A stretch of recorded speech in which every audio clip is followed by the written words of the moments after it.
कई सालों पहले नदी के किनारे पर एक देयत्स नामक नगरी हुआ करती थी। इस नगरी में शासन करने वाला राजा बहुत ही मूर्ख था। वहीं राजा का मंत्री बहुत चतुर था। एक दिन शाम के समय राजा और मंत्री दोनों नदी किनारे टहलते हुए शाम का आनंद ले रहे थे।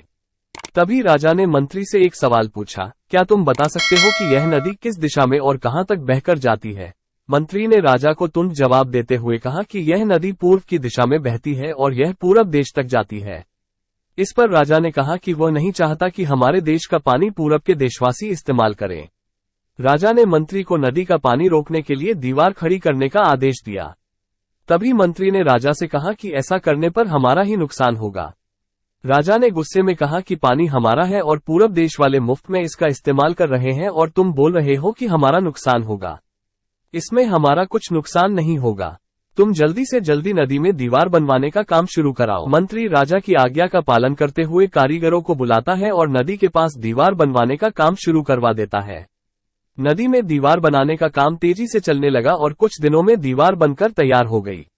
ये देखकर राजा बहुत प्रसन्न होते हैं, परंतु उनकी मूर्खता के कारण कुछ दिन बाद जब बारिश का मौसम दस्तक देता है तो नदी का पानी पूरे गांव में भरने लगता है। धीरे धीरे पानी लोगों के घरों में घुसना शुरू हो जाता है। इससे परेशान होकर सारे नगरवासी एकत्रित होकर मंत्री के पास आते हैं। मंत्री उन्हें आश्वासन देता है कि वह इस समस्या का हल ढूंढ निकालेगा। लोगों की परेशानी सुनकर मंत्री समाधान निकालने के लिए एक योजना बनाता है। उन्होंने राजमहल में समय को बताने के लिए घंटा बजाने वाले शख्स को इसमें शामिल किया। वो समय के अनुसार घंटा बजाता था, जिससे लोगों को समय पता चलता था। मंत्री ने उसे कहा कि आज तुम प्रति घंटे की बजाय हर आधे घंटे में घंटा बजाना। उस आदमी ने मंत्री ने जैसा कहा वैसा ही किया।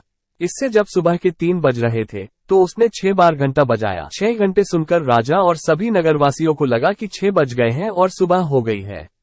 राजा उठकर बाहर आता है तो वहां मंत्री पहले से मौजूद होता है।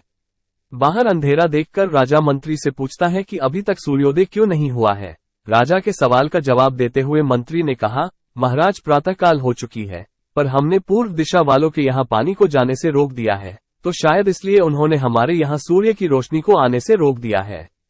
इसलिए सूर्य उदय तो हुआ है, पर हमारे देश तक रोशनी नहीं पहुंची है। ऐसा लग रहा है कि अब हमारे देश में सूरज की रोशनी कभी नहीं पहुंच पाएगी। ये सुनकर राजा चिंता में पड़ जाता है और मंत्री से पूछता है कि क्या इसका कोई उपाय नहीं है। तब मंत्री उत्तर देता है कि महाराज, अगर आप नदी का पानी छोड़ देते हैं तो हो सकता है कि वो भी सूरज को छोड़ देंगे। इससे राज्य में फिर से रोशनी आ जाएगी। राजा मंत्री को तुरंत नदी की दीवार तोड़वाने का आदेश देता है। मंत्री कारीगरों को नदी पर ले जाकर उन्हें दीवार तोड़ने के लिए कहता है।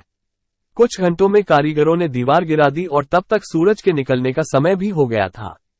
सूर्य उदय हो गया। सूर्य की लालिमा देखकर राजा बहुत खुश हुआ और मंत्री को इनाम देने की घोषणा की।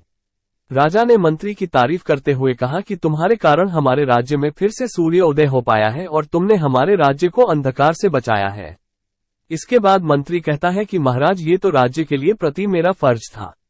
कहानी से सीख, कभी भी दूसरों का बुरा नहीं करना चाहिए और न ही उनकी तरक्की देखकर उनसे जलन की भावना रखनी चाहिए।